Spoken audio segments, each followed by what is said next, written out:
The maid uses the service entrance. That's what my father's new wife said to me on the porch of the house I bought him before she even asked my name. I'm 34, 7 years overseas as a project engineer, and every dollar I saved built toward this. An $800,000 house, deed in my name, for the man who raised me alone after my mother died. My stepmother didn't know that yet. She was about to. But before I tell you what was inside that folder, and what happened to every person at that table, by 9 o'clock, let me start from the beginning. I appreciate you choosing to spend this time with me. One small thing before we start, leave me a comment and tell me, have you ever had to protect a parent from someone they trusted? Yes, no, or almost. I read every single one. A quick note. Some details in this story are fictionalized to deepen the emotional impact. The lesson behind it is what matters most. After 7 years building bridges on the other side of the world, I came home to surprise my father. My father in the house I bought him, and his new wife opened my front door, looked me over, and told me the maid uses the service entrance. I stood there. Boots still dusty from the connecting flight through Dallas, travel bag pulling at my shoulder. And this woman pressed blouse, reading glasses perched on her head like a headband she'd forgotten, scanned me the way a receptionist screens a walk-in who doesn't have an appointment, top to bottom. Boots, jeans, wrinkled jacket. Decision made before I could speak. The maid uses the service entrance, she said, and she was already turning away, one hand on the door, ready to close it. My name is Briar Prescott. I'm 34 years old. I'm an infrastructure project engineer, and for the last 7 years, I've been building things in places most people couldn't find on a map: overpasses in Jakarta, water treatment facilities outside Nairobi, a pedestrian bridge in Quito that took 14 months and nearly broke my back. I am not the maid, but I didn't say that. I stood on that porch, the porch I paid for, attached to the house I bought, at the address listed on a mortgage that carries my name and nobody else's, and I let her close the door to 3/4 shut. Let me be precise about this, because precision is all I had left on that porch. 2 years ago, I wired $280,000 to a title company in Springfield, Missouri. I signed every closing document remotely from a construction office in Indonesia. The house on Hawthorne Lane, 4 bedrooms, wraparound porch, craftsman bones on a half-acre lot in Nixa, went into my name. Briar A. Prescott, sole grantee. I set up the mortgage payments to auto-draft from my overseas account, and in 23 months, I have never been late. Not once. I bought it for my father. Curtis Prescott, 63, retired county bridge inspector, the man who taught me what a load-bearing wall looks like before I could ride a bike. After my mother died, he rattled around his old place like a marble in a shoebox, and I wanted him somewhere solid, somewhere with a yard and a porch, and enough rooms that I'd have a place to sleep when I finally came home. I didn't tell him I owned it. That was supposed to be the surprise. The surprise was supposed to go like this. I'd show up on Friday morning, knock on the front door, and my father would answer. We'd sit on the front steps. I'd hand him the deed and a trust document my lawyer had drafted: irrevocable life tenancy, meaning the house was his to live in for the rest of his life, untouchable, permanent. He'd probably cry. I'd probably let him. Then we'd have lunch. That was the version I rehearsed on 3 connecting flights. Here is the version I got. A woman named Lorraine Farrell Prescott, 55, apparently my father's wife of 18 months, a marriage that happened while I was pouring concrete footings 9,000 miles away, standing in my doorway, deciding I was the help. I didn't correct her. I want you to understand that. I had the deed folded in my bag. I could feel it against my hip through the canvas, sharp-cornered, real as a brick. And I swallowed the correction like a stone and let it sit. Have you ever stood outside a door you paid for, waiting for permission to enter? Through the sidelights I catalogued what I could see. New curtains, heavy, formal, not my father's taste. Unfamiliar coat hooks by the door, brass, the kind you'd find in a catalog. A framed photograph on the mantel I couldn't quite make out from this angle, but it wasn't one I recognized. The house smelled different through the cracked storm door vanilla candle, thick and sweet, layered over something chemical. Not my father's smell. My father smells like coffee and sawdust and the metallic edge of old hand tools. Upstairs, a television played. Someone laughed in a room that used to be empty. I stepped back from the sidelight. I sat down on the porch steps, and I opened my phone. The lawyer appointment was at 3 o'clock.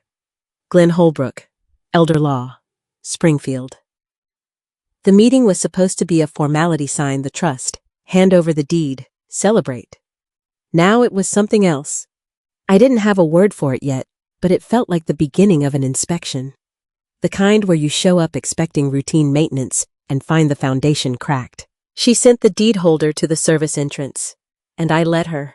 I let her because my mother taught me something before she died. When someone shows you who they are, in the first 30 seconds, believe them. Lorraine Farrell Prescott had shown me exactly who she was, and I believed her completely. The deed was folded in my bag. I had a lawyer appointment at 3, and the woman who just dismissed me from my own doorstep didn't know a single one of those facts.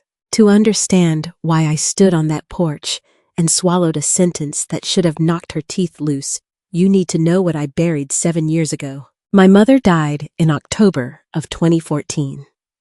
Pancreatic cancer, diagnosed in June, gone before the leaves finished turning. She was 51. My father was 56, and I watched him hollow out in real time, meals skipped, phone calls unanswered, the house going quiet in the way houses go quiet when someone stops caring whether the lights are on. He'd spent 38 years inspecting bridges for Christian County, and suddenly, the man who could spot a hairline fracture from 40 feet couldn't see himself falling apart. I was 27. I had a civil engineering degree, a state job that paid reasonably, and a father who needed something I couldn't build for him on a Missouri salary. So when a recruiter from a Gulf State infrastructure firm offered me a contract in Doha, triple the stateside pay, housing included, 2-year minimum, I took it. 2 years, I told my father at the airport. 2 years, and I'll be home. I said it the way engineers quote deadlines, knowing the real number would be higher. Take care of yourself, sweetheart, he said, pressing a thermos of coffee into my hands. Your mother would have hated this. She would have, and I went anyway. 2 years became 3. 3 became 5. Doha became Jakarta, then a water treatment plant outside Nairobi, then back to Jakarta for a pedestrian bridge that nearly broke my spine. I missed Thanksgivings, Christmases, his 61st birthday, and his 62nd. I had an engagement that dissolved across 9 time zones, a good man who got tired of loving someone who was always on the other side of a satellite delay. I let him go. I kept working. Engineers measure load in tons per square foot. I measured mine in holidays missed and phone calls that ended with, "I'm fine, sweetheart," when he wasn't. But I had a plan. I had a savings account I'd named Foundation, an engineer's joke, only I understood, and by year 5, it crossed $280,000. In 2019, at 2 in the morning Gulf time, I signed the closing documents for the house on Hawthorne Lane over a video call with Glenn Holbrook's office. 4 bedrooms, wraparound porch, Craftsman bones on a half-acre lot in Nixa, Missouri. $800,000. Down payment from Foundation, mortgage in my name, auto-drafted monthly from overseas. My father was told his daughter helped with the down payment. That was technically true the way a controlled demolition is technically a renovation. Glenn advised keeping the title in my name. Protect it from anybody's creditors, he'd said. Scammers target widowers who suddenly own property. There was half a beat of silence where neither of us said a name, because Lorraine hadn't arrived yet. Some daughters send flowers on Sunday. I was saving up to send the whole house. The trust signing irrevocable life tenancy, his name alongside mine. Permanent and untouchable was supposed to happen on my next long visit home. That visit was supposed to be a celebration. Then, in late 2019, on a video call from a construction trailer in Jakarta, my father told me he'd gotten married. Courthouse ceremony. A woman named Lorraine he'd met at a church fundraiser 8 months earlier. He looked nervous saying it. The way men look when they know they've done something their daughters will have questions about. I had questions. I asked them calmly. He answered them vaguely. I said, "Congratulations," and meant about 60% of it. I did not fly home. I had a bridge to finish. I told myself there would be time. That was 18 months ago. Now I stood in the foyer of my own house, and the front door Lorraine had left ajar swung shut behind me with a soft click. The vanilla candle hit me first, thick, sweet, chemical underneath, the kind of scent that exists to cover other scents. Then the silence underneath it, padded and unfamiliar. The mantel held new photographs. Lorraine and my father at what looked like the courthouse, she beaming, he squinting. Lorraine on a beach somewhere warm. And a third frame. A young man I didn't recognize, mid-20s or early 30s, sprawled across a recliner that used to be my father's, grinning at the camera like he owned the room. I walked slowly. New curtains, heavy and formal. Brass coat hooks. A kitchen reorganized by someone who cooked differently than my father. The spot where my mother's portrait used to hang the watercolor she'd had done the year before she got sick, the one my father said he'd never take down, held a framed quote in cursive script: "Live, laugh, love." Every photograph of my mother, every single one, was gone. I stood in the hallway and pressed my palm against the wall. The house was the same bones, the same foundation I'd paid for. But everything that made it my father's had been sanded off, painted over, replaced. Like a renovation designed to erase the previous tenant. And then I heard his voice, not from the master bedroom at the top of the stairs, where I'd imagined him settling in with a book and a coffee. From a room at the back of the house, small, low-ceilinged, originally meant for storage, a room I had never intended for anyone to sleep in. I followed his voice down the hallway, past the kitchen, past the pantry, to a door I remembered leading to the laundry and utility area. The room smelled like laundry detergent and dust, and my father was sitting in the middle of it like something that had been stored. Curtis Prescott, 63 years old, retired county bridge inspector, hands that once tested load-bearing steel for Christian County, hands that built my first bookshelf and tightened every bolt on my first bicycle, rose stiffly from a folding cot in a room no bigger than a walk-in closet. The cot bowed in the center. Cardboard boxes labeled Curtis in someone else's handwriting were stacked 3 high against the far wall. His pills, blood pressure, cholesterol, the anti-inflammatory from his knee surgery, sat in a neat row on a card table, next to a clock radio and a glass of water. And on the shelf beside the window, between a bottle of bleach and a pack of yellow sponges, my mother's wedding photo leaned against the drywall. "Sweetheart," he said, and his face opened up the way it used to when I was small and came through the door after school. Then he lowered his voice, not gradually, immediately, like a reflex. "Why didn't you call?" He hugged me hard, the way he always did, both arms, full pressure. But when he pulled back, his eyes went to the hallway. A quick check, the kind of glance my mother never had to make in 40 years of marriage. "Dad," I said, "what is this?" "It's easier down here, honey. No stairs on the bad knee. Lorraine set it up real nice." He smoothed the cot blanket with one hand, pressing out a wrinkle, as if presentation might make it true. I looked at the cot. I looked at the card table. I looked at my mother's photo wedged between cleaning supplies. "Dad, your knee surgery was 8 months ago." I didn't answer that.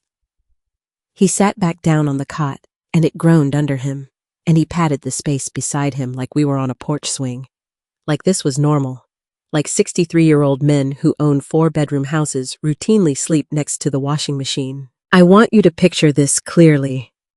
A retired bridge inspector who spent 40 years testing whether structures could bear weight, sleeping on a cot that bowed in the middle.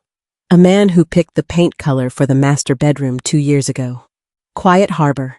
A blue-gray he chose from a fan deck I mailed him from Jakarta, now tucked into a room where the ceiling vent rattled every time the furnace kicked on. I sat beside him. The cot dipped. I could feel the metal frame through the thin mattress pad, and I understood then that my father felt it every night. He talked. He talked the way people talk when they're relieved to see someone fast, jumping between subjects, filling silence before it could ask questions.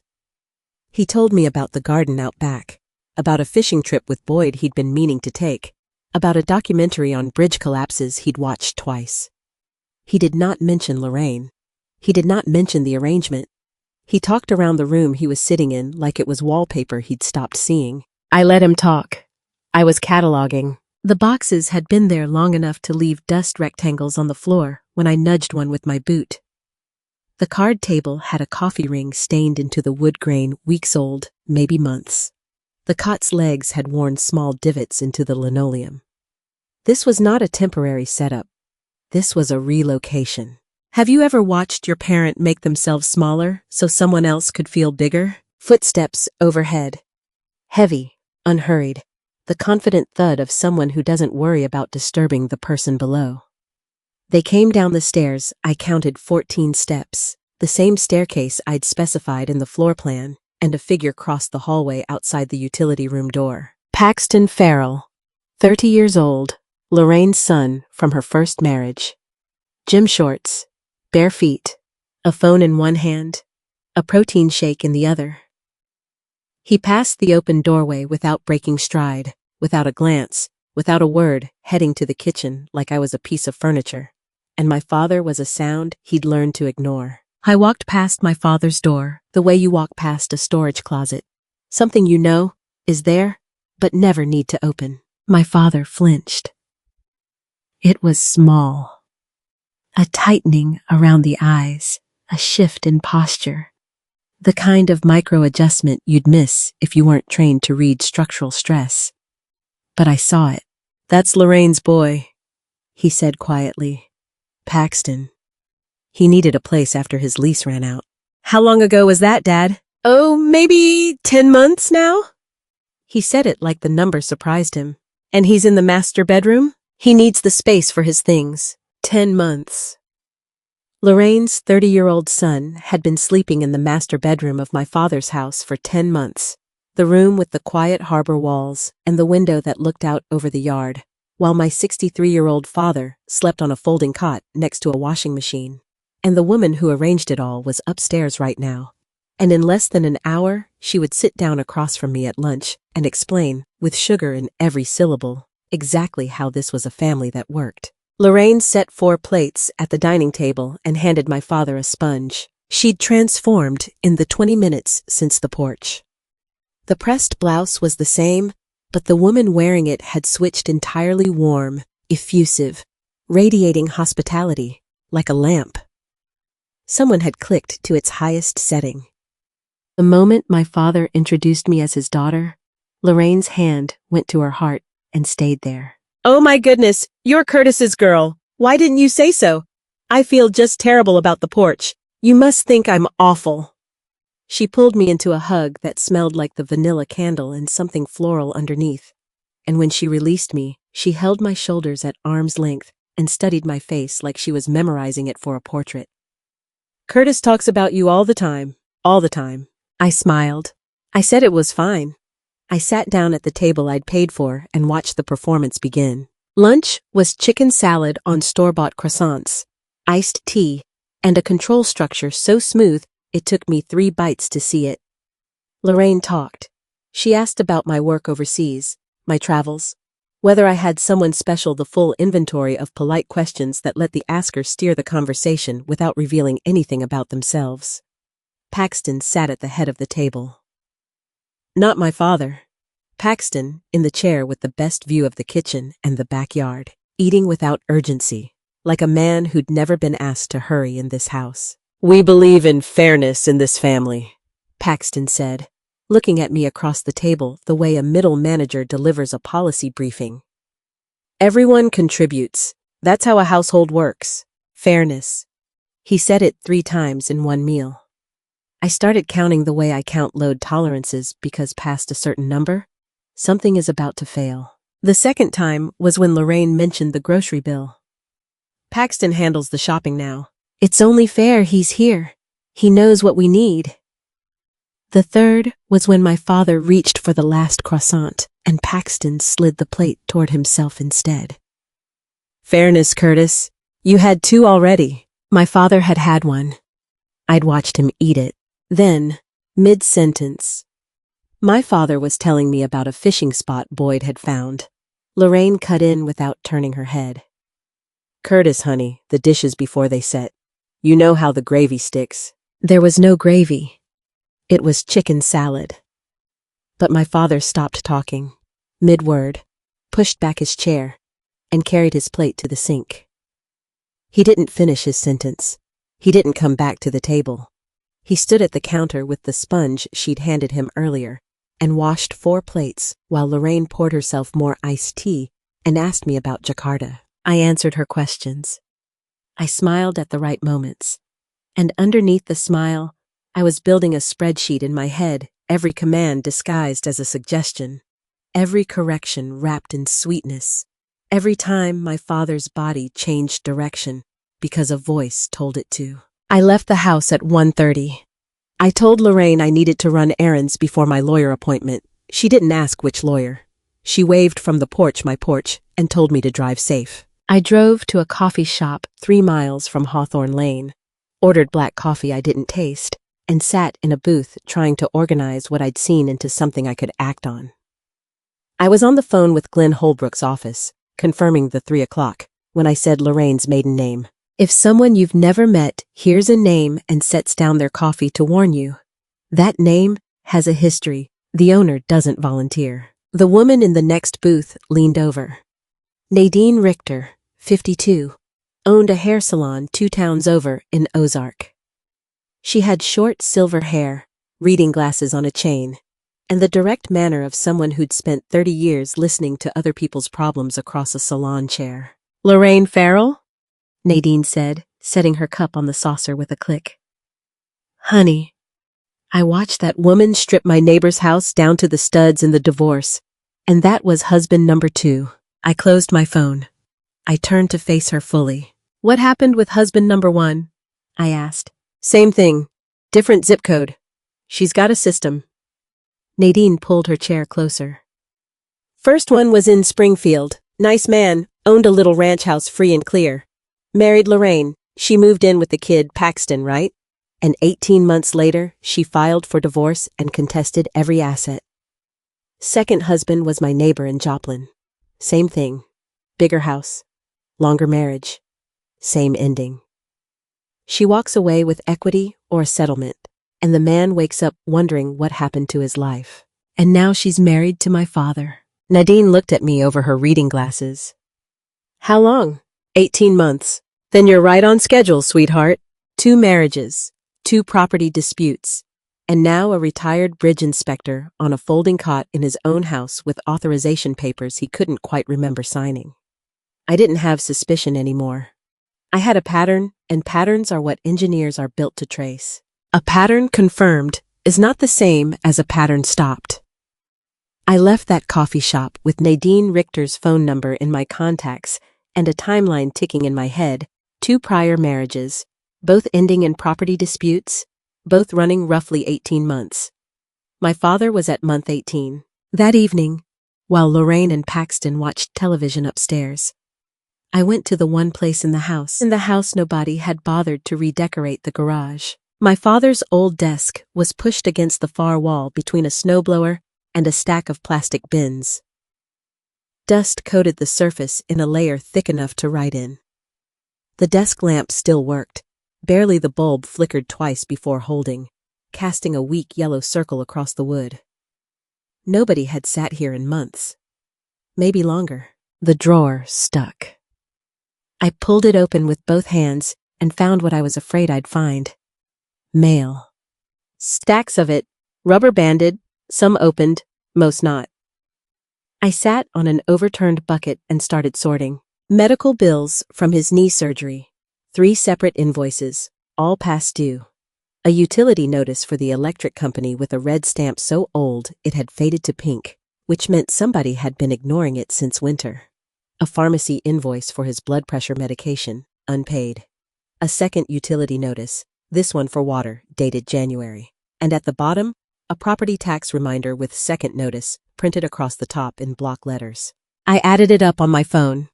$3,200 in unpaid obligations, sitting in a garage drawer like someone had swept them off a counter and out of sight. Let me give you the math, because this is where the math starts to matter. My father's pension from Christian County plus Social Security comes to $2,800 a month. That is more than enough to cover the bills in this drawer, his groceries, his medications, and still leave room for a fishing trip with Boyd. $2,800 a month for 11 months is $30,800. And the bills in my hand, the ones with the red stamps and the second notices, told me almost none of that money had gone where it was supposed to go. So where was it going? I closed the drawer. I turned off the desk lamp.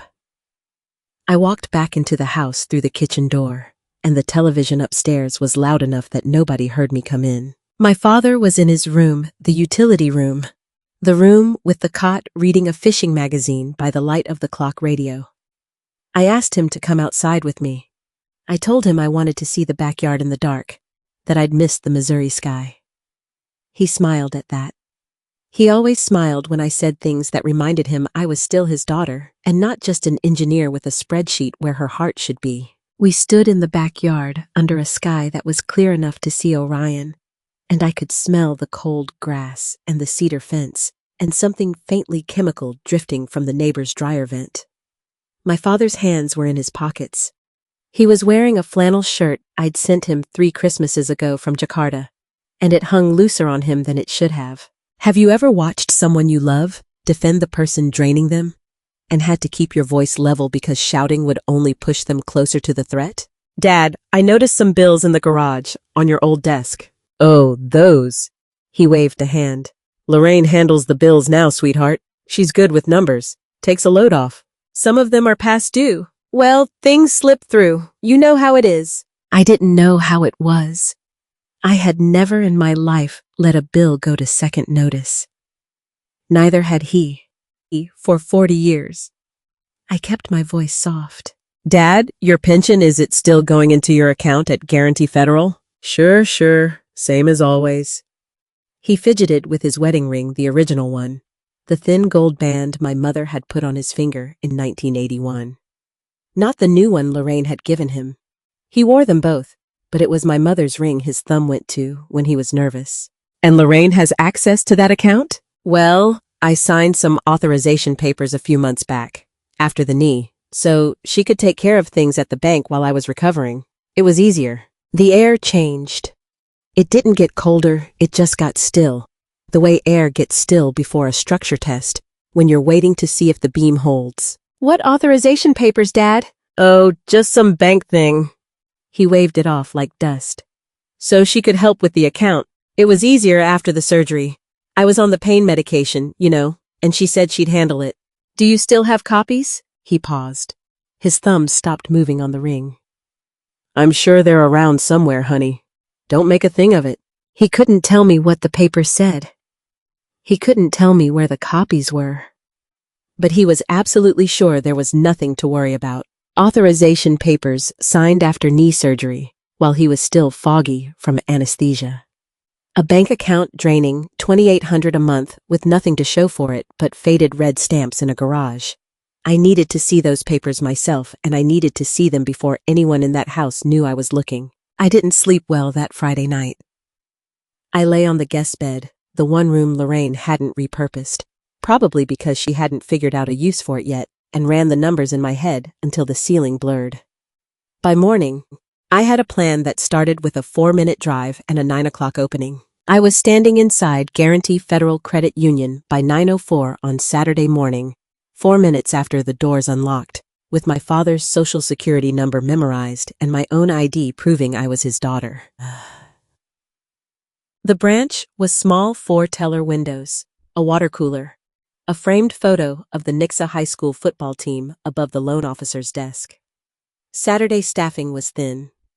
The branch manager was a woman in her 40s with a lanyard and a cautious smile, and when I asked for 14 months of account statements on my father's checking and savings, She typed his information into her screen and then stopped. There's an authorized party on this account, she said, reading the screen with a careful voice. Added last August via a durable power of attorney. Last August, 3 months after his knee surgery.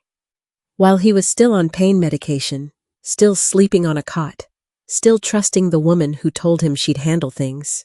I'd like to see that document, please. Ma'am, I'll need to check with our compliance. I'm his daughter, and I'm listed as his emergency contact. Check. If you've ever had to sit across a desk from a stranger and ask to see proof that someone is stealing from your father, you know the feeling. Your voice stays professional, while your pulse does not. I folded my hands on the desk. I waited. She made a phone call. She consulted a binder. She disappeared into a back office for 7 minutes that felt like 40. She came back with a photocopy. Durable power of attorney. 1 page. Filed at this branch on August 14th of the previous year. It granted full account access deposits, withdrawals, transfers, account modifications to Lorraine Farrell Prescott.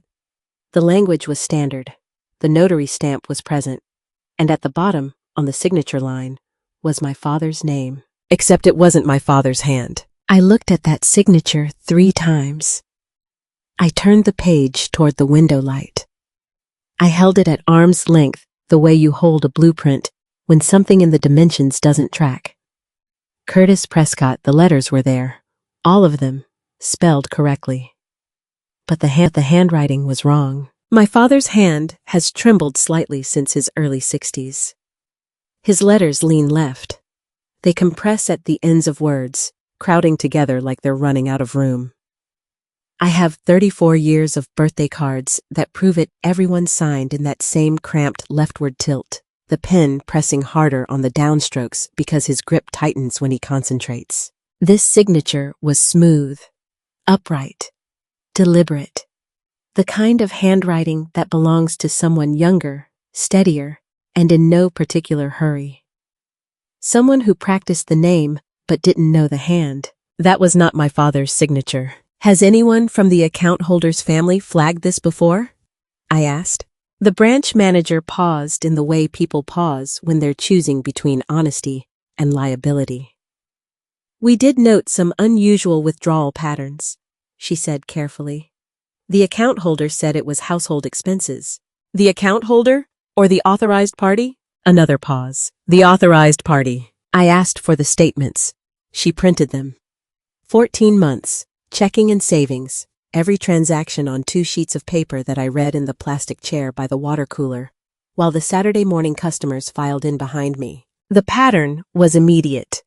Pension deposit on the 1st of every month, the same amount, reliable as a paycheck. Then, on the 2nd or 3rd, a large cash withdrawal, $1,500, $1,600, $1,800. Every single month for 11 months, like a metronome set to someone else's tempo. Between the large pulls, smaller charges surfaced. ATM withdrawals at locations across Springfield, point-of-sale purchases at a furniture store, a clothing boutique, a salon in Ozark that I recognized as Nadine Richter's town.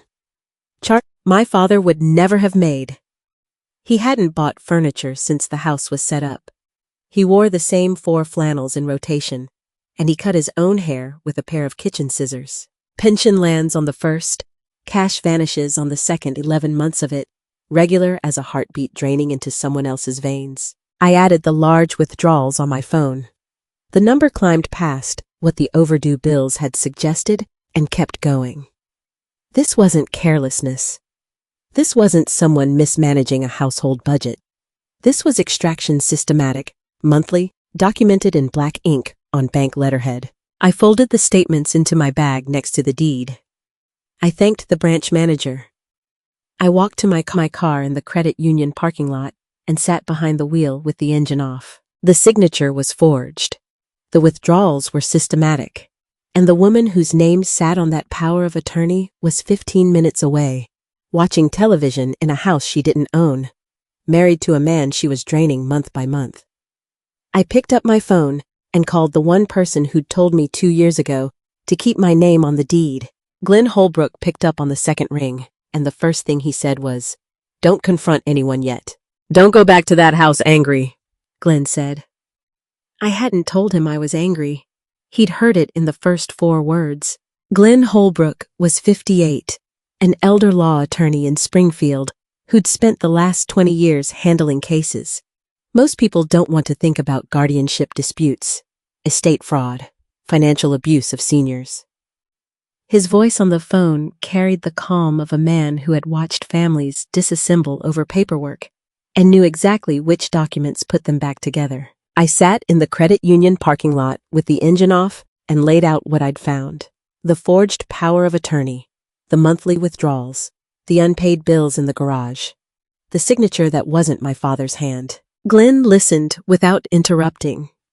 When I finished, there was a pause long enough that I could hear him breathing on the other end, the kind of pause a doctor gives before telling you the diagnosis is treatable but not simple. Missouri's elder financial abuse statute carries felony weight, he said, but only if the documentation is airtight. A forged POA is criminal, not civil. That changes everything. But the moment Lorraine knows you're looking, paperwork starts a bonfire. I've seen it happen. Documents vanish, accounts get transferred, and by the time you file, the evidence trail is ash.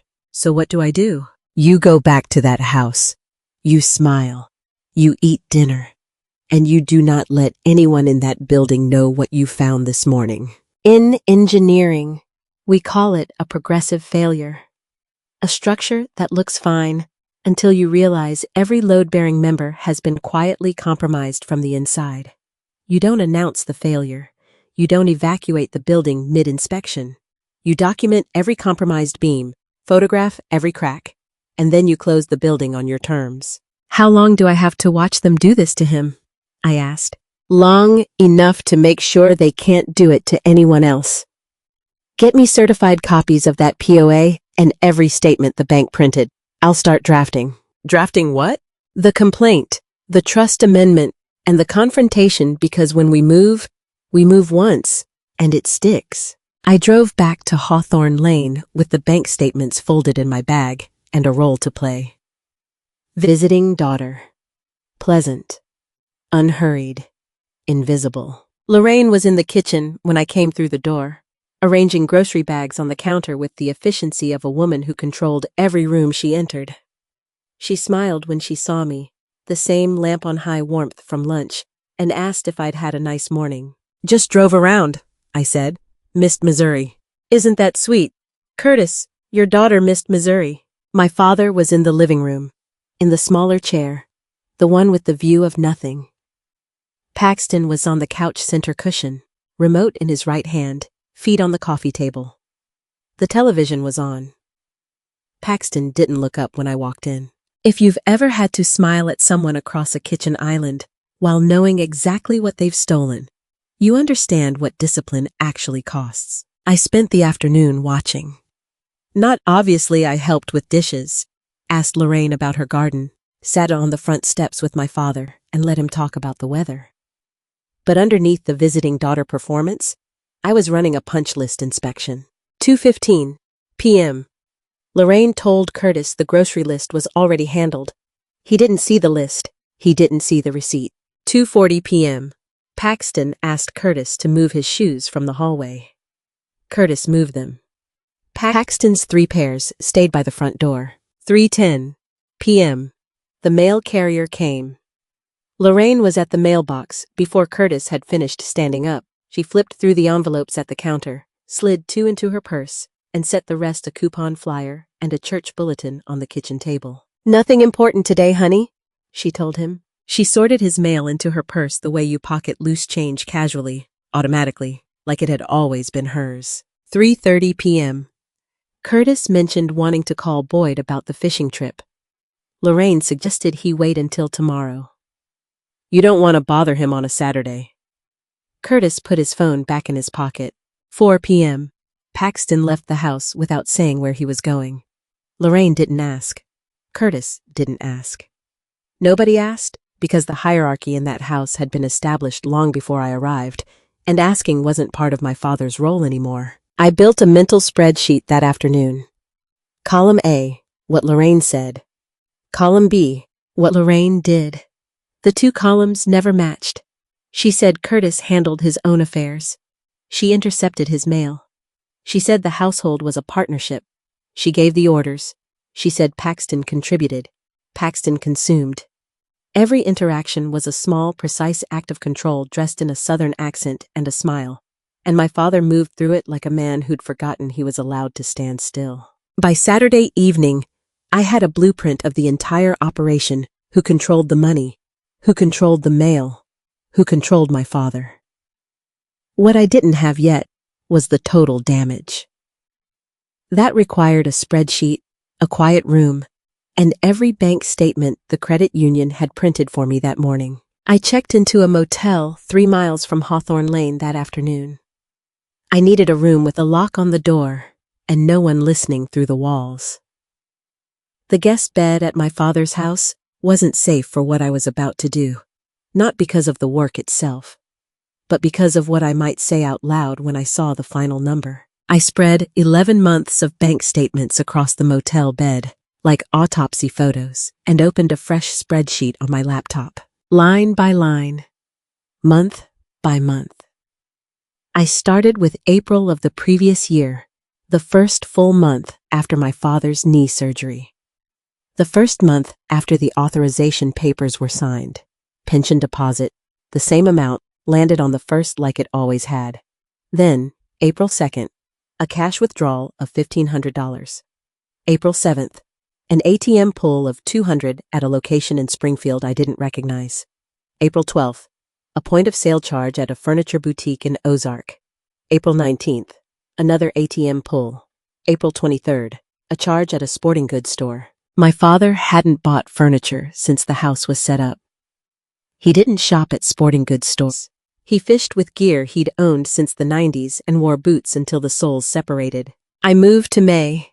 Same rhythm. Deposit on the first, large withdrawal on the second, $1,600 this time. Then the smaller charges scattered through the month like shrapnel. A clothing store, a salon, a restaurant in Springfield where the average entree costs more than my father's daily grocery budget. June, July, August. The pattern never broke. The large withdrawals fluctuated between $1,500 and $1,800, but the cadence was mechanical. Deposit, drain, spend.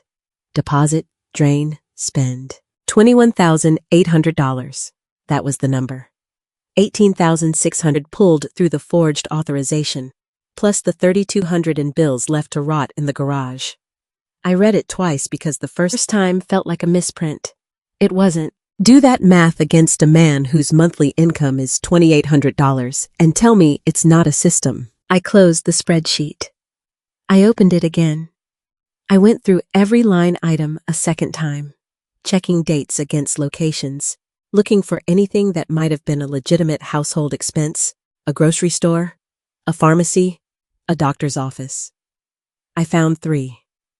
3 transactions in 11 months that could plausibly have been for my father. Everything else was clothing, furniture, dining, and cash withdrawals at ATMs nowhere near Nixa. I photographed every page with my phone. I emailed the spreadsheet to Glenn Holbrook with a subject line that read, $21,800, full breakdown attached. Then I sat on the edge of the motel bed and stared at the wall and let myself feel it for exactly 2 minutes. The rage, the grief, the specific kind of shame that comes from knowing you were 9,000 miles away while your father was being taken apart month by month. 2 minutes. Then I closed it. There was more to do. My phone rang at 7:30. Nadine Richter. How many retired men does one woman have to financially dismantle before someone builds a file instead of just shaking their head? I made some calls, Nadine said. No preamble, no small talk. She spoke like a woman who understood that time mattered. My old neighbor in Joplin, the one Lorraine married? His name was Dale, retired electrician. She had access to his accounts inside 4 months. Same thing, moved in fast, took over the bills, told him she was handling it. By the time the divorce went through, he lost the house. How long was the marriage? Just under 2 years. Same as husband number 1 in Springfield. That one was sloppier. She was younger then, hadn't refined the method. But the bones were the same. Whirlwind courtship, moved in with Paxton, isolated him from friends, got on the accounts, contested everything in the divorce. And both times she walked away with equity, or a settlement, one or the other, every time. Nadine paused. 3 marriages, 3 houses, 3 men who thought they were loved. That's not bad luck, honey. That's a profession. I wrote down everything she said. Names, towns, timelines. Springfield first, then Joplin, now Nixa. Each marriage slightly longer than the last. Each method slightly more refined. The first husband lost his house in the divorce. The second lost his house in the divorce. My father was still in his house, but he was sleeping next to the washing machine while the woman running the scheme picked out new furniture with his pension. 3 marriages, 3 houses, 3 men who woke up on the wrong side of their own front door. Lorraine didn't fall into patterns. She engineered them. I thanked Nadine. I hung up. I closed the laptop and sat in the motel room with the heater clicking and the parking lot light leaking through the curtains and a spreadsheet that proved what Nadine's phone calls confirmed. My father wasn't a love story. He was the latest project, and the contractor was living upstairs in his master bedroom. My phone buzzed. A text from Lorraine. Coming back for dinner? Made pot roast. Smiley face included. I texted back. On my way. I drove back to Hawthorne Lane with pot roast on the invitation and $21,800 on my mind. Lorraine met me at the door with a warm plate and a warmer smile, and I thanked her and ate without tasting a single bite. After dinner, I told them I was tired from driving. I said goodnight. I was hanging my jacket in the hallway when I heard Paxton's voice through the living room wall, low and coaxing. The voice you use on someone you're trying to get to sign something before they think about it. I stopped moving. I pressed my shoulder against the wall and listened. It's just an update, Curtis. Paxton's tone was patient, rehearsed, the cadence of someone who'd practiced this pitch. Mom and I talked about it. Fairness for the whole family, that's all this is. Sign here and here, and we're done before the game starts. I leaned until I could see through the gap between the door and the frame. My father sat on the couch with a stack of papers on the coffee table in front of him. Paxton sat beside him close, angled in, one hand resting near the documents like a salesman keeping the contract within reach. A pen lay on top of the first page. What's this part about the house? My father asked, squinting at the second page. Standard language. The lawyer put it in. Don't overthink it. Paxton was already sliding a second sheet forward, tapping the signature line with his index finger. Right there, and then one more on the last page. My father picked up the pen. The pen was 6 inches from the signature line. 6 inches between my father owning his future and signing it away to a man who'd been in this house 10 months and contributed nothing but volume. I watched his hand move, the slight tremor I knew from 34 years of birthday cards, the leftward lean of his grip, the pen descending toward paper the way a bridge cable descends toward a load it was never designed to carry. I stepped into the room. Dad, I need you into the garage for a second. My voice came out casual, steady, the tone of a daughter with a minor errand. That shelf bracket, I want to check the size before the hardware store closes at 9. My father looked up. The pen hovered. Paxton's face did something quick and controlled annoyance compressed into a tight smile that arrived half a second too late to look natural. We were kind of in the middle of something, Paxton said. It'll keep, I said, and I was already at my father's elbow, guiding him up from the couch with a touch light enough to seem casual and firm enough to mean now. How do you pull a man out of a room without telling him he was about to be robbed by the people he eats dinner with? You invent a shelf bracket. You smile. You walk him to the garage like nothing is wrong, and you swallow the sentence that would blow the operation Glenn told you to keep quiet. My father stood. He set the pen down on the coffee table. He followed me toward the hallway, already talking about what size bracket I might need. And as I passed the coffee table, I let my eyes sweep the documents for exactly 2 seconds. 2 seconds was enough. I saw the words property transfer in the first paragraph. I saw beneficiary designation in the third. I saw a clause referencing the Hawthorne Lane address, and a line that read, "Grantor hereby conveys," before my angle changed, and the page disappeared behind Paxton's shoulder. That was not a will update. That was a transfer dressed in legal language, presented as routine paperwork, pushed across a coffee table on a Saturday night while the television played, and the daughter who owned the house was supposed to be asleep down the hall. In the garage, I pretended to measure a shelf bracket I'd never cared about. My father held the flashlight and told me about a better bracket Boyd had found at the hardware store in Republic, and I nodded and said the right things while my pulse ran calculations I couldn't say out loud. If you've ever bought time by pretending to need a shelf bracket, you know exactly how thin the line is between strategy and desperation. I had stopped one signing. But the documents were still on that coffee table. Paxton hadn't put them away. I'd heard him set them on the side table as we left the room. Not in a drawer, not in a bag. On the surface. Ready. Waiting for the next quiet moment, my father sat down alone. Paxton would try again. Tomorrow morning, when I was in the shower. Tomorrow afternoon, when I went to the store. The next time, Curtis sat on that couch with a pen within reach and no one in the hallway to interrupt. He had the patience of a man who understood that elderly fathers eventually sit down alone and that pens don't need witnesses. I had bought exactly one night, not two. Tomorrow morning, either I moved faster than Paxton, or that pen would find paper without me there to stop it. I stood in the garage with a bracket I didn't need and a timeline that had just collapsed from days to hours. Tomorrow, at first light, I would be in Glenn Holbrook's office before the coffee finished brewing. I left the house before anyone woke up. The documents Paxton had left on the side table were still there. I checked on my way out, shoes in hand, moving through the dark hallway like a burglar in my own house. Unsigned, still waiting.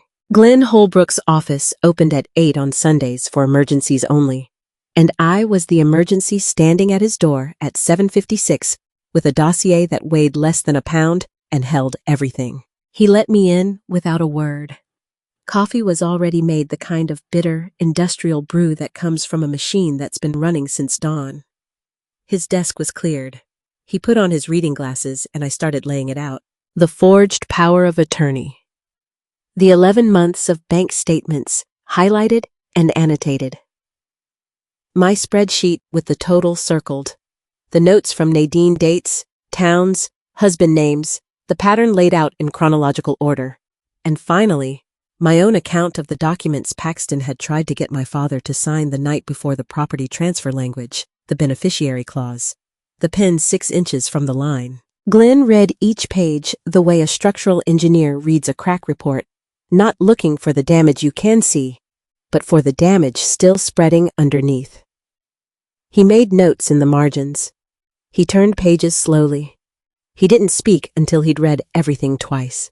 The forged POA by itself rises to felony-level elder financial abuse under Missouri law, he said, setting down the last page. Durable power of attorney filed with a forged signature on a financial account belonging to a person over 60, that's elder financial abuse under the statute. Combined with the systematic withdrawals and the 2 prior marriages, you're looking at enough for a criminal referral and a civil suit. What about the property transfer documents Paxton tried to get Dad to sign last night? If they went unsigned, they're not enforceable. But if he tries again and succeeds before we act, we're in a race we might lose. A signed property transfer with a notary stamp is much harder to unwind than an unsigned one sitting on a coffee table. I felt that sentence land in my chest like a weight shifting on a span. Not harder, not impossible, but harder and harder meant time, and time was the one thing I was running out of. Glenn took off his glasses and set them on the desk. He looked at me the way he'd looked at me 2 years ago when he'd advised me to keep the title in my name. Direct, measured, the expression of a man who'd seen enough family cases to know that the next question was the one that mattered. Quiet or loud, Briar, your choice. What does that mean? Quiet means Monday. We file through channels criminal referral to the prosecutor. civil petition to the court. Everything moving through the system on the system's schedule. It's clean, it's proper, and it gives Paxton 48 more hours alone with your father and a pen. When someone asks you quiet or loud, they're really asking how much you trust the system versus how much you trust your own timing. And loud? Loud means tonight. Lorraine's got a family gathering planned, correct? How did you know that? You mentioned it yesterday. A dinner. Guests. Witnesses. He leaned forward. You present everything, the deed, the forged POA, the bank records, the prior marriages in front of people who can't later claim they didn't see it. You give Lorraine and Paxton a choice. Leave voluntarily tonight or face a criminal complaint Monday morning. People who leave by choice can't play the victim later. And the documents? I draft them today. 3 things. The irrevocable life tenancy trust protecting your father's right to live in that house permanently.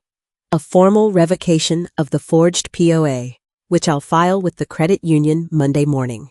And written notices revoking permission to occupy the property for both Lorraine and Paxton signed by you as the titled owner. Paxton almost got a signature last night, I said. I can't give him another 12 hours alone with my father. Glenn nodded.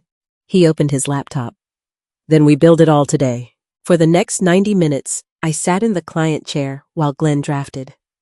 The printer behind his desk hummed in cycles, trust document, revocation letter, occupancy notices, each one emerging warm from the machine. I read every page as it came out. I asked questions about clauses I didn't understand. Glenn answered without impatience, the way he always did, precise, thorough, aware that the person across the desk was processing legal language through a fog of anger and fear and love. By 10:30, 3 documents sat in a manila folder on the desk. The trust that would protect my father's right to live in his own house for the rest of his life. The revocation that would shut down the forged authorization at the credit union. And the notices that would tell Lorraine and Paxton in writing that their permission to occupy the property had been terminated by the owner. The owner. Me. 8 hours. That was the distance between the documents in my hands and the dinner table where Lorraine would learn she'd been building on someone else's land. She was 15 miles away right now, setting a table for a gathering she thought she was hosting in her house. She had less than 8 hours left in that belief, and she didn't know it yet. I drove back toward Nixa with the papers on the passenger seat and a plan that had exactly 1 evening to work. I walked into the house with the manila folder under my arm and Lorraine's voice floating from the dining room. Something about tablecloths and whether the good glasses needed rewashing. She didn't look up. I set the folder in this guest room, closed the door, and went to the kitchen for water. That's when I found the appointment card. It was tucked under Lorraine's car keys on the kitchen counter like it was nothing, a small white card with a notary's name, an address in Republic, Missouri, and a time, 2:10 p.m. Today, my father's name was printed on the client line. The service description read, Property Transfer Acknowledgement. The clock on the microwave read 12:40, 80 minutes. That was the distance between my father keeping his name on his future and losing it to a notary stamp in a strip mall 10 minutes down Route 60. I picked up the card. I read it twice. I set it back exactly where I'd found it, under the keys, same angle, same position. Then I walked to the guest room, closed the door, and called Glenn. Property Transfer Acknowledgement, I said, keeping my voice below the ceiling. 2:00, Republic. Glenn, they're trying to notarize a transfer today. I heard his chair creak. A pause that lasted exactly long enough for a man who'd been practicing law for 30 years to calculate the risk. I'll fax a restraining letter to that office in 10 minutes, he said. I know the notary service in Republic there's only one, but paper doesn't always beat a person in the room. Get there first. What do I say? You say you're the deed holder. You present your ID. You request the transaction be halted pending legal review. The restraining letter gives the notary cover to stop, but your presence gives her a reason. I hung up. I grabbed my keys. I checked the hallway. Lorraine was still in the dining room, counting plates. Paxton's car was gone from the driveway. My father's jacket was missing from the hook by the door. They were already on their way. If you have ever driven somewhere knowing that arriving 5 minutes late means losing everything, you know what the speed limit feels like when it's working against you. Route 60 between Nixa and Republic is a straight shot 10 minutes at the limit. 8 if you push it. I pushed it. The manila folder sat on the passenger seat beside me, and the clock on the dashboard ticked like a detonator I couldn't reach. I pulled into the strip mall parking lot in Republic at 1:53. Paxton's car was already there, a silver sedan parked crooked near the entrance, engine off. Through the passenger window, I could see my father sitting in the front seat, staring ahead with the expression of a man who'd been told this was routine and had no reason to doubt it. I parked 3 spaces away. I got out. I walked past Paxton's car without looking at it and went inside. The notary office was small. A reception desk, 2 chairs, a fern that needed water, and a woman behind the desk with a stamp and a stack of folders. She looked up when I came in. On her desk, I could see a single sheet of paper that had come through the fax machine, Glenn's letterhead, still warm. Paxton was seated across from her. He had documents spread out on the desk, 3 or 4 pages, the same format I'd glimpsed on the coffee table. I was mid-sentence when I walked in, and his mouth stayed open for a half-second before closing. "I'm the deed holder of the property referenced in this transfer," I said. I set my driver's license on the desk. "My attorney has faxed a restraining letter. I'm requesting this transaction be halted pending legal review." The notary looked at my ID. She looked at the fax. She looked at Paxton. "This transaction is suspended pending legal review," she said, and closed her folder. Paxton's hands went flat on the desk. "You can't just, this is a family matter." "It's a legal matter now, sir," the notary said. She said it without inflection, without apology. The notary closed her folder the way a bridge inspector shuts down a lane quietly, officially, and with no negotiation. My father appeared in the doorway behind me. He looked at me. He looked at Paxton. He looked at the documents on the desk, and the closed folder, and the notary who wasn't stamping anything. "What's going on?" he asked. "We're going home, Dad," I said. "I'll explain in the car." Paxton stood up. His chair scraped the tile. He gathered his papers with hands that moved too fast, shuffling, cramming, creasing corners. For the first time since I'd arrived in Missouri, I saw fear in his eyes. Not anger. Fear. The specific kind that belongs to a man who just realized the person he dismissed at the front door was the person holding the ground beneath his feet. He didn't look at me as he left. He didn't look at my father. He walked to his car and sat behind the wheel and didn't start the engine. The notary stamp stayed on the desk. The transfer documents stayed unsigned, and Paxton Farrell sat in a silver sedan in a strip mall parking lot in Republic, Missouri, staring through the windshield at nothing while I stood on the sidewalk with my father beside me and my phone already recording in my jacket pocket. Paxton got out of his car. I thought he'd drive away, most people would have, but he walked toward me across the parking lot like a man who still believed he could negotiate his way out of a collapsed building. My father was already in my car. I'd walked him over, told him to sit tight, closed the door. He didn't ask questions. He looked tired in the way people look tired when they've just discovered they were almost driven to a notary to sign away their own house. Paxton stopped 6 feet from me, between the cars, where the strip mall's shadow cut the afternoon sun in half. His hands were in his pockets. His jaw was working. "This doesn't have to be a thing," he said. "It's already a thing, Paxton. Look, Curtis wasn't using the account for anything. He doesn't even check his statements. I was managing things. That's what family does." "Who signed my father's name on that power of attorney?" He blinked. He looked at the notary's door, then back at me.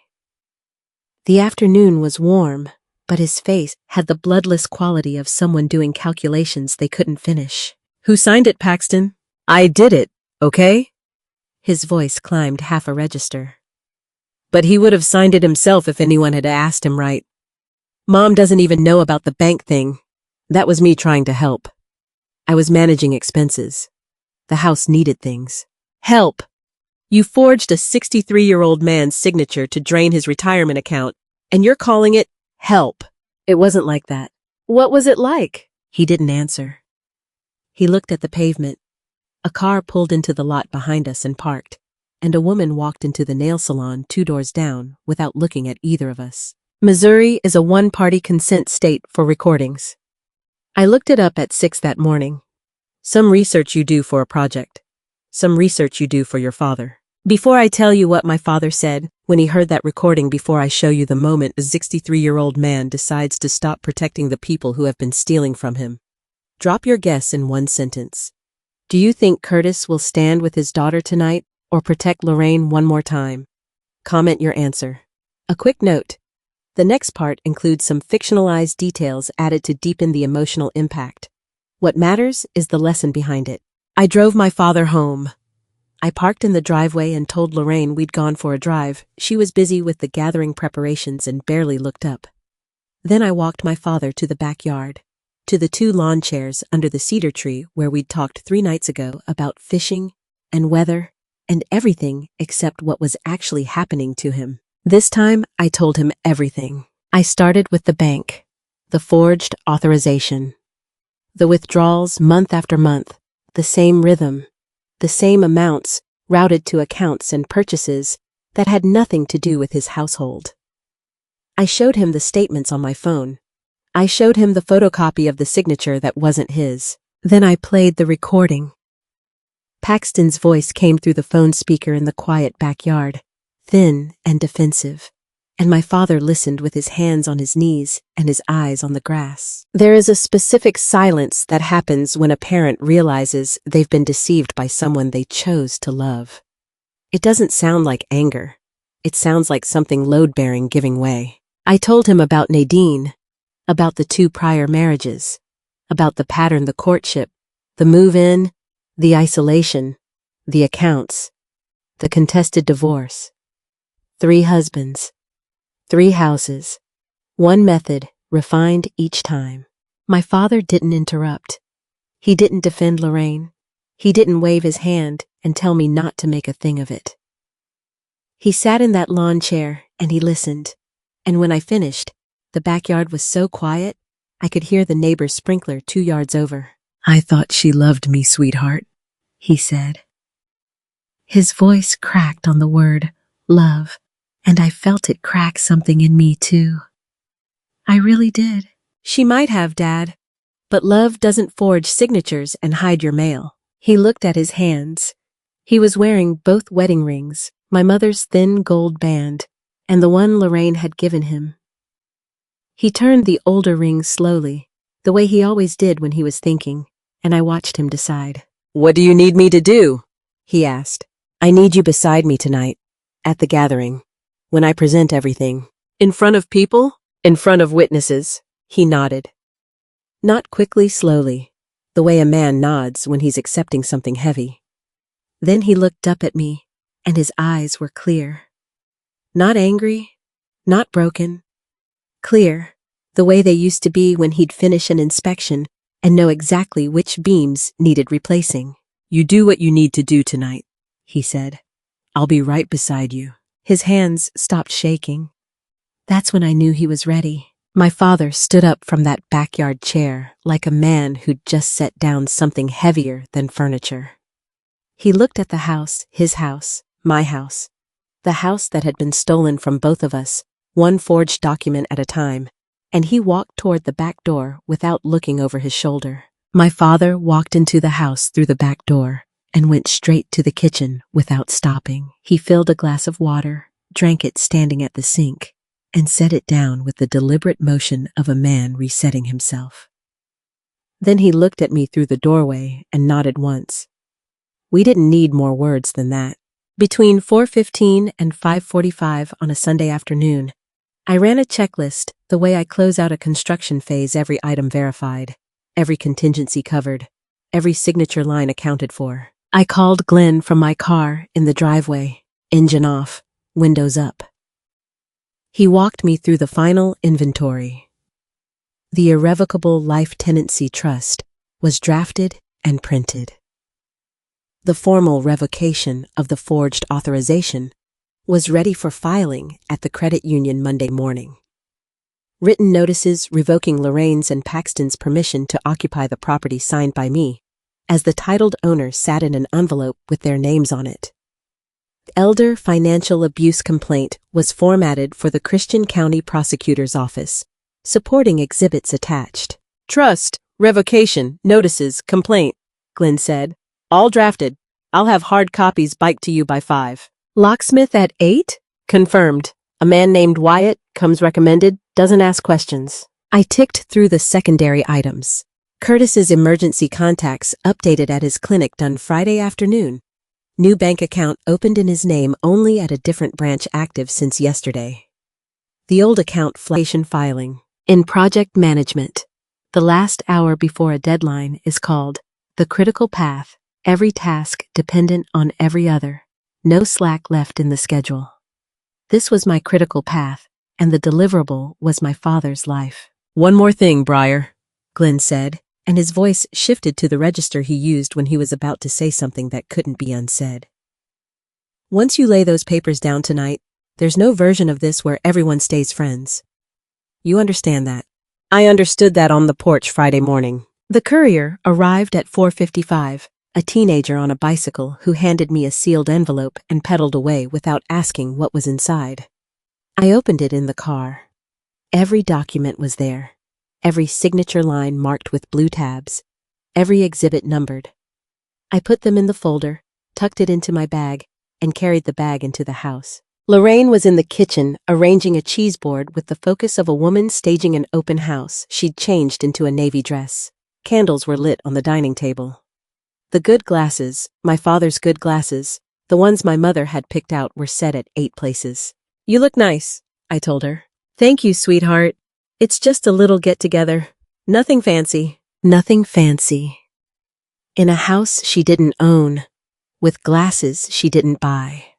Hosting guests who would soon learn the difference between a hostess and an occupant. At 5:50, a truck pulled into the driveway, and Boyd Stanton climbed out carrying a 6-pack of root beer and wearing the same corduroy jacket I'd seen in photographs of him and my father going back decades.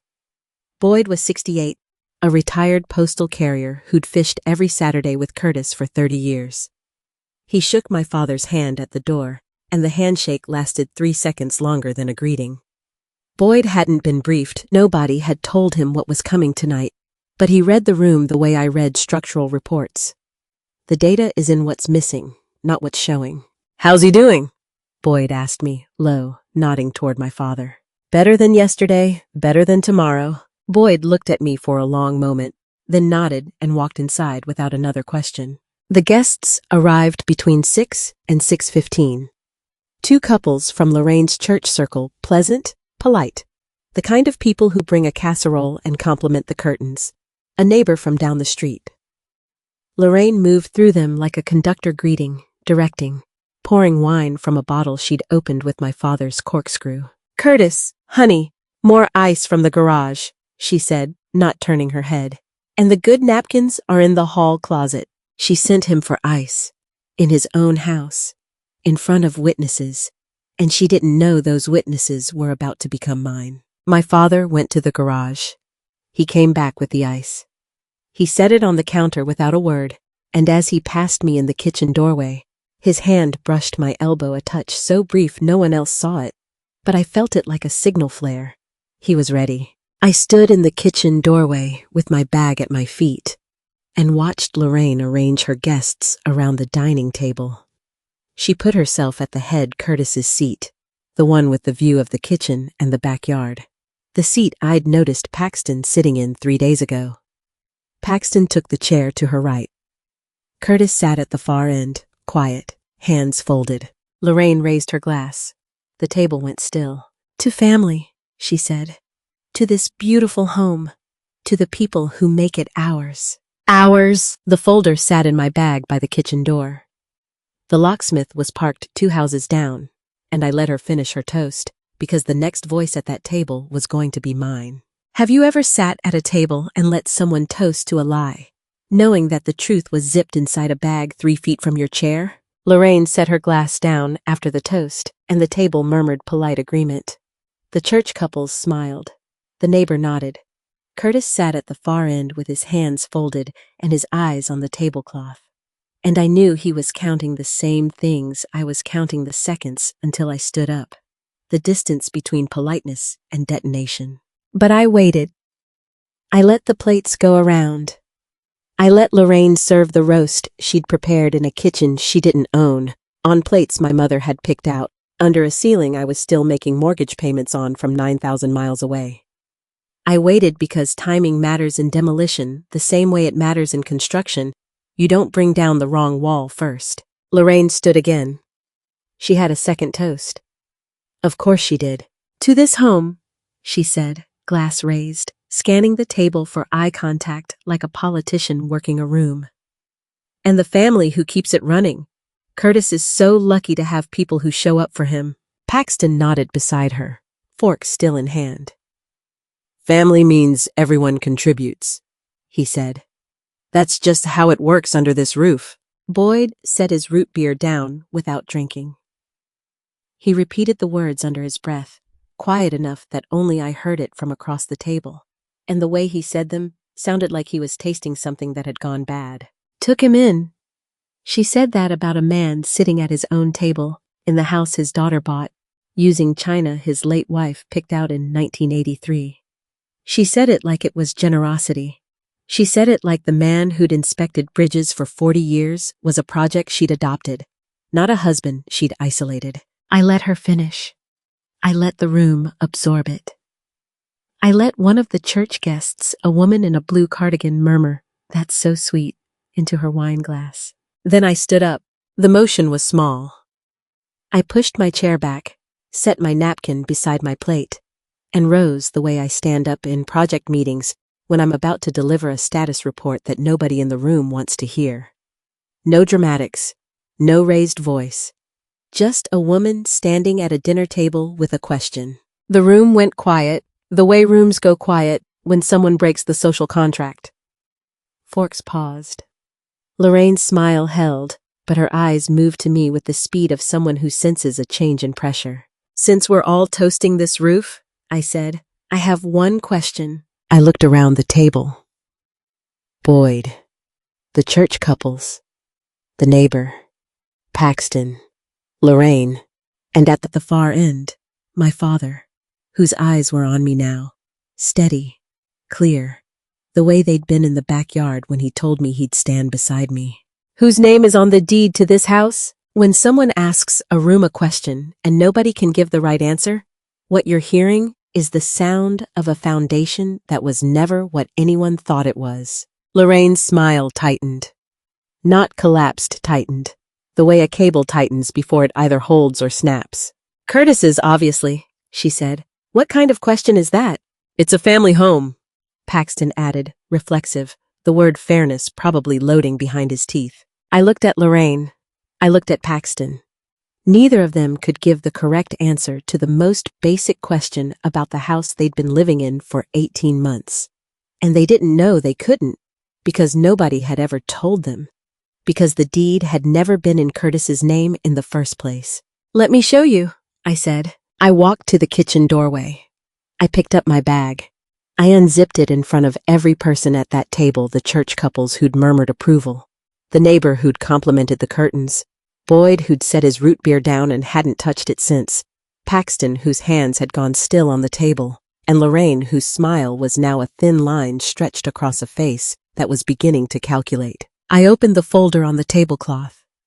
I set it between the candles and the dinner plates, between the roast Lorraine had served and the glasses she'd filled with wine from my father's rack. The top page faced the room. I opened the folder. The way I open a structural report on a bridge, I already know has failed, not with anger, but with the precision of someone who's done the math and knows exactly which beam is carrying the load and which one has been hollow all along. The folder lay open on the tablecloth. The top page faced the room, a deed of trust, filed with the Christian County Recorder's Office, bearing a name on the grantee line that was not Curtis's and was not Lorraine's. And Lorraine's smile, the one she'd worn like armor since Friday morning, began to crack along a fault line she didn't know was there. I slid the deed across the tablecloth, past the candles, past the dinner plates, until it stopped in front of Lorraine like a summons served at supper. She looked down at it. She didn't pick it up. "Grantee," I said, and I tapped the line with my index finger so every person at that table could hear the nail hit the page. Briar A. Prescott. I bought this house 2 years ago. Down payment from my own savings. Mortgage in my name. Never a payment late. Read it. Lorraine laughed. It was a short sound, sharp, the kind of laugh people produce when they're buying time. "This is some kind of misunderstanding," she said, and turned to my father. "Curtis, tell her." Curtis didn't move. He sat at the far end of the table with his hands folded, and he looked at Lorraine the way he used to look at a bridge report that came back with red marks not surprised, just confirming what the numbers already told him. I didn't say a word. I laid down the second document. The photocopy of the power of attorney, the forged one, filed at the credit union. The one with the signature that didn't match 34 years of birthday cards. I set it beside the deed. "This is the durable power of attorney filed on my father's account last August," I said. "The signature on it is not his. It was forged." Then the bank statements. 11 months of them, highlighted and annotated. Each one showing the same pattern deposit on the first, large withdrawal on the second or third, smaller charges scattered through the month at stores and locations my father had never visited. I fanned them across the tablecloth like a hand of cards. Then I took out my phone. I pressed play. Paxton's voice came out of the speaker and filled that dining room like smoke, and every person at the table breathed it in. His words from the parking lot in Republic, thin and defensive, echoed off the walls of a room where he'd sat at the head of the table an hour ago, talking about fairness. The recording ran for 43 seconds. Nobody spoke. Nobody moved. One of the churchwomen set down her fork with a small clink that sounded enormous in the silence. When the recording finished, I set the phone on the table beside the documents. "That's Paxton's voice," I said, "and that's a forged signature on the POA. The total withdrawals plus unpaid bills comes to $21,800. That's not a misunderstanding, Lorraine. Under Missouri statute, that's a felony." Lorraine's mouth opened. It closed. It opened again. She looked at Paxton. Paxton was staring at the phone on the table like it was a device that had detonated and couldn't be reassembled. "You have no right," Lorraine said, and her voice climbed the way voices climb when the floor is giving way beneath them. "You come into this house, into our family." "I have the deed," I said. "I have the bank records. I have a recording, and I have 2 prior examples." The room shifted. I felt it, a physical change in the air. The way a room changes when the people in it realize they're no longer at a dinner party. "Husband number 1, I said. "Springfield, contested divorce, lost the house." Lorraine's face went white. Not gradually, instantly, like someone had pulled a plug. "Husband number 2, Joplin, contested divorce, lost the house. 3 marriages, 3 houses, 3 men." Engineers call that a load test, and Lorraine had failed it every single time, with other people's foundations. "My father is husband number 3. Same pattern, same playbook, same ending, except this time, the daughter showed up. And this time, the house was never in his name to begin with." "You have no right to—" "I have the deed, the bank records, a recording, and 2 prior examples. What I don't have is a reason to let you finish that sentence." The woman in the blue cardigan, the one who'd murmured, "That's so sweet," during Lorraine's toast, pushed her chair back 6 inches from the table. Her husband put his napkin down. The neighbor stared at his plate like it contained instructions he couldn't read. Boyd stood slowly from his chair. He didn't say anything.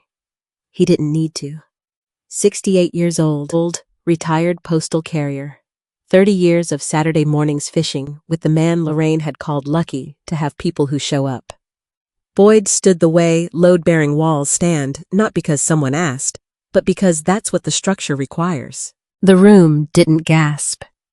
It went quiet, the way a courtroom goes quiet when the verdict is already written on the jury's face. Lorraine's hands were flat on the tablecloth. Paxton's chair had shifted back, but he hadn't stood. The recording was finished. The papers lay across the white cloth like exhibits at a hearing that nobody had agreed to attend. The deed, the forged authorization, the bank statements, the phone with Paxton's voice still warm in its memory. And then Lorraine turned to Paxton, and Paxton turned to Lorraine.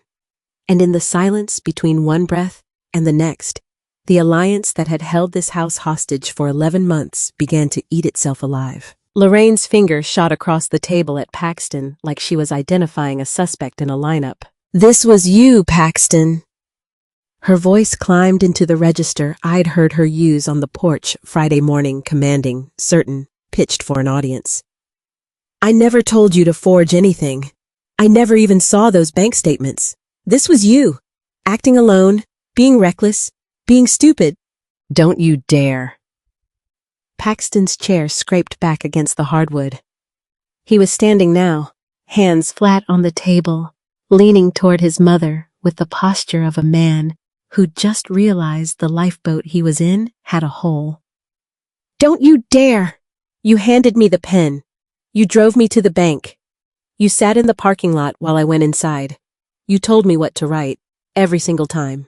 "He's lying," Lorraine said, and she turned to my father with the speed of someone reaching for a railing that isn't there. "Curtis, he's lying. You know me. You know what kind of person I am." Curtis said nothing. He sat at the far end of the table, hands folded, and he looked at Lorraine with an expression I'd never seen on his face before. Not anger, not hurt, but the flat, measured look of an inspector who has finished his report and is waiting for the structure to be condemned. "You told me it was temporary," Paxton said, voice breaking now, the rehearsed smoothness gone. "You said we'd put the money back before anyone noticed. You said Curtis wouldn't care because the house would be ours soon anyway." "Shut up, Paxton." "No. You wanted the house. You wanted the accounts.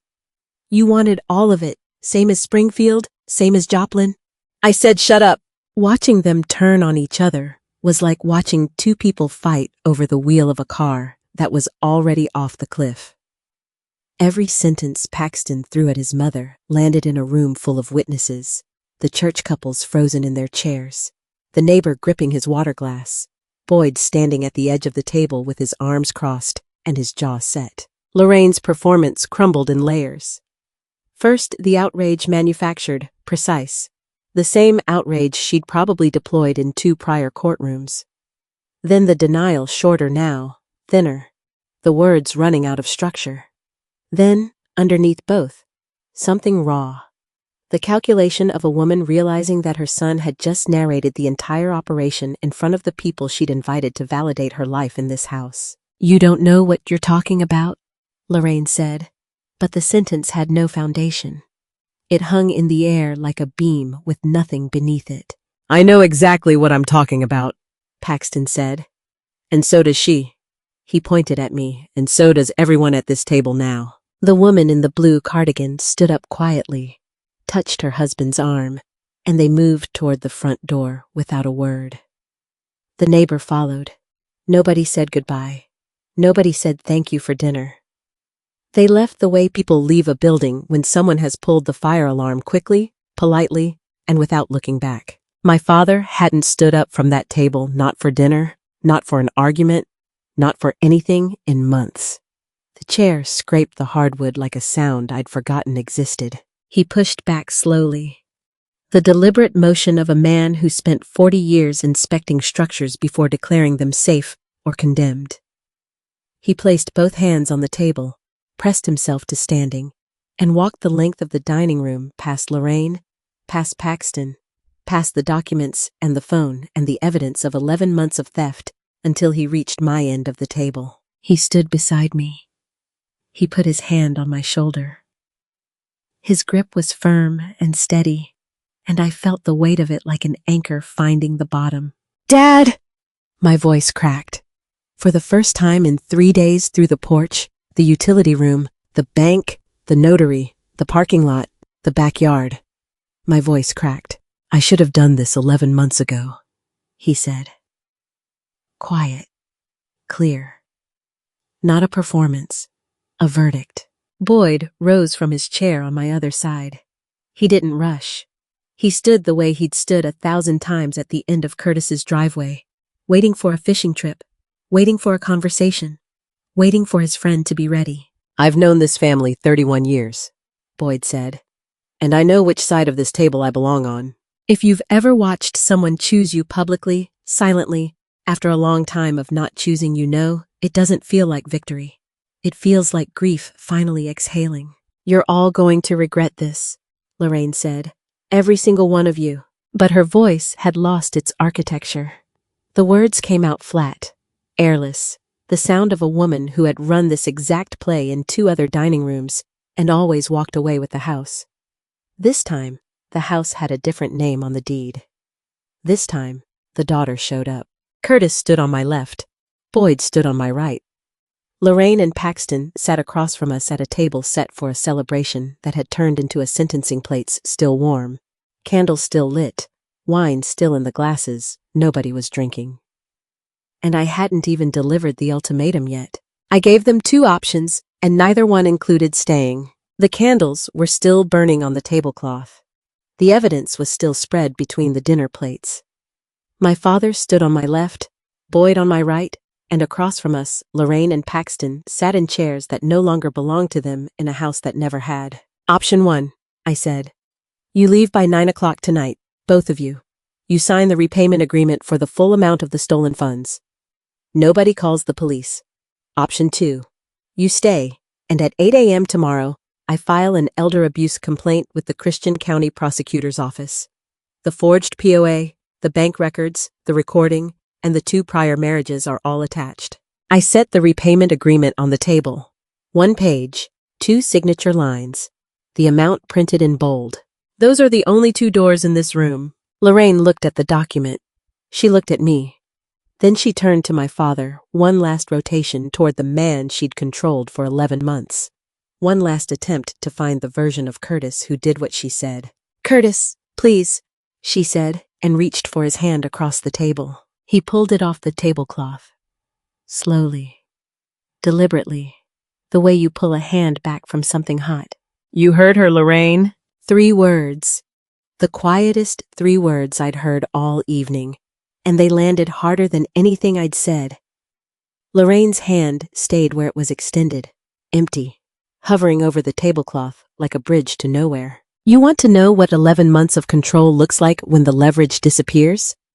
It looks like a woman scanning a room for one sympathetic face and finding none. It looks like a hand reaching across a table and meeting air.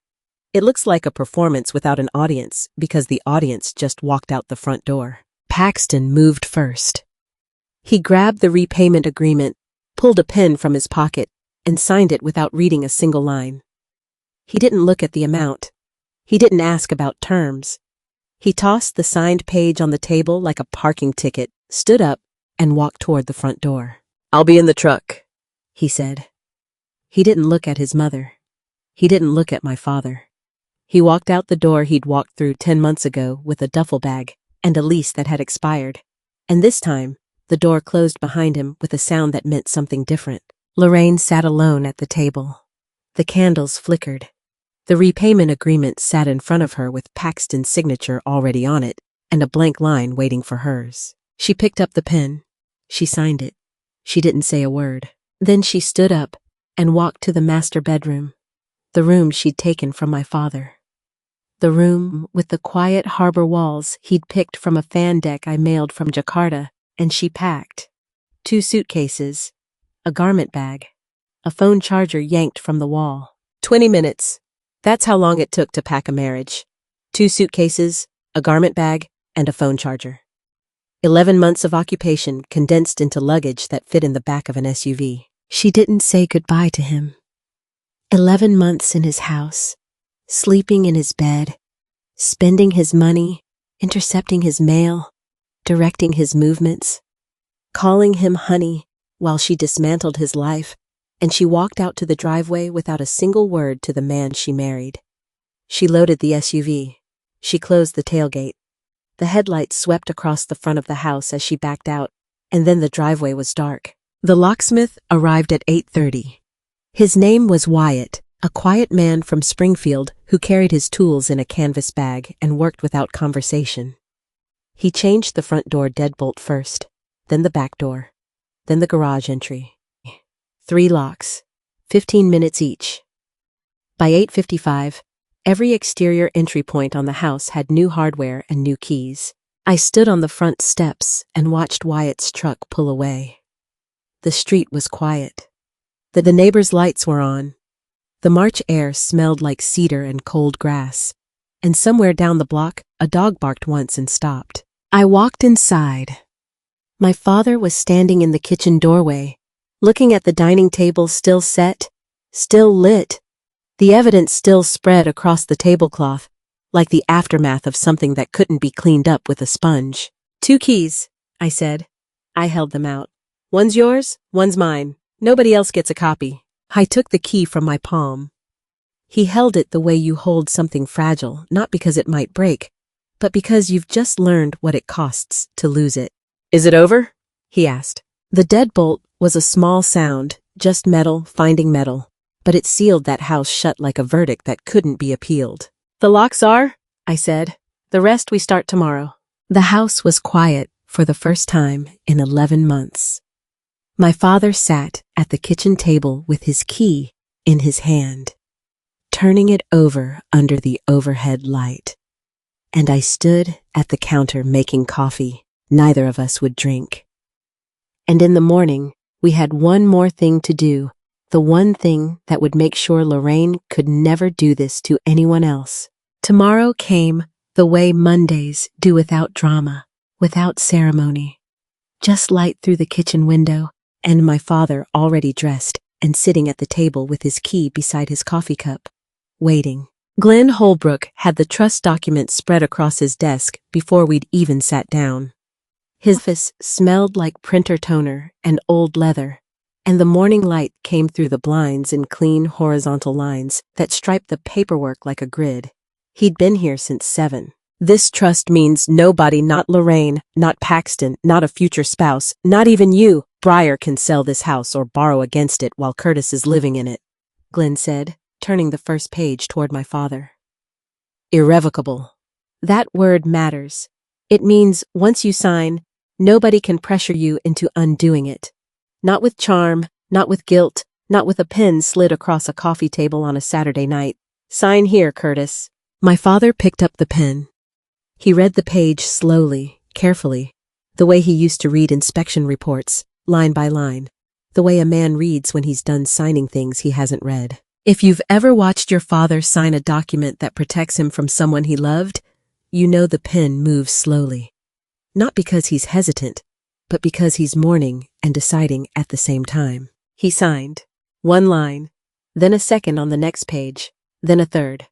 Glenn notarized each one with a stamp that sounded like a period at the end of a sentence. And the complaint? My father asked, pen still in his hand. Filed by noon, Glenn said. The documented withdrawals, the forged authorization, and the 2 prior marriages that makes this a pattern, not an incident. That matters to prosecutors. They're more likely to act when they can see a system. I should have come to you a year ago, my father said. Glenn closed the folder. He looked at my father over his reading glasses with the expression of a man who had heard that sentence from 100 clients and never once held it against them. You're here now, Glenn said. That's what the file will say. We drove back to Nixa in silence. Not the heavy silence of the last 3 days, but something lighter, something that had space in it. My father watched the highway through the passenger window, and I watched the road, and neither of us needed to fill the air with words because the words had already been said and signed and stamped. Boyd was waiting by the front steps when we pulled in. He'd brought his truck, and in the bed were 2 cardboard boxes he'd picked up from the garage, the ones labeled Curtis in Lorraine's handwriting, the ones that had sat stacked against the utility room wall for 11 months. We carried my father's clothes upstairs in 3 trips. 11 months of a man's life, fit, into 3 trips. That should tell you everything about how small they'd made his world. The master bedroom still smelled faintly of Lorraine's perfume, something floral and expensive that lingered in the curtains like a stain. Boyd opened the windows. March air came in, cold and clean, carrying cedar and the distant sound of a lawnmower 2 streets over. I stripped the bed. New sheets from the hall closet, the ones my mother had bought, white with a thin blue border, still in their packaging because Lorraine had replaced them with her own. I made the bed the way my mother taught me. Hospital corners, pillow fluffed twice, quilt smoothed flat. Boyd carried the fishing rods up from the garage. "Where do you want these?" he asked, holding them across both arms like ceremonial staffs. "Same hooks," my father said, pointing at the wall where Paxton's posters had left faint rectangles on the paint. "Right where they were before." Boyd hung them. 2 rods, 2 hooks, exactly where they'd been before a 30-year-old man who contributed nothing had claimed the room as his own. I set my mother's wedding photo on the dresser. The frame had a small scratch on the corner from being propped between bleach and sponges for nearly a year. I placed it where it used to sit, center of the dresser, angled toward the bed, the way my father had kept it every day since she died. "That's your mother's photo," he said, watching me position it. "I know, Dad. That's why it goes back first." He sat on the edge of the bed. The mattress gave slightly under him, a real mattress, not a cot that bowed in the middle, not a frame that groaned every time he shifted. He put both palms flat on the quilt and smoothed it the way a bridge inspector runs his hand along a beam, checking if the structure still holds, hoping it does, knowing it has to. "Feels bigger than I remember," he said. Boyd leaned in the doorway, arms crossed, watching his friend sit on his own bed for the first time in almost a year. "It's the same size," Boyd said. "You're just not sharing it with the wrong person anymore." My father smiled. Small, real.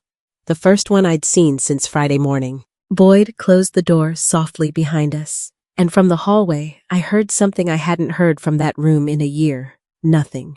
Just quiet. Just his. My father started cooking again on a Tuesday. Nothing fancy. Just scrambled eggs and toast, and I stood in the hallway listening to a sound I'd forgotten. Him humming. A hymn my mother used to sing while she washed dishes. Something without a name that lived in the space between memory and muscle. He didn't know I was listening. He didn't need to. The weeks after Lorraine left were not dramatic. There was no single morning where my father woke up healed. Recovery doesn't look like a movie. Nobody stands in the rain and decides to be whole.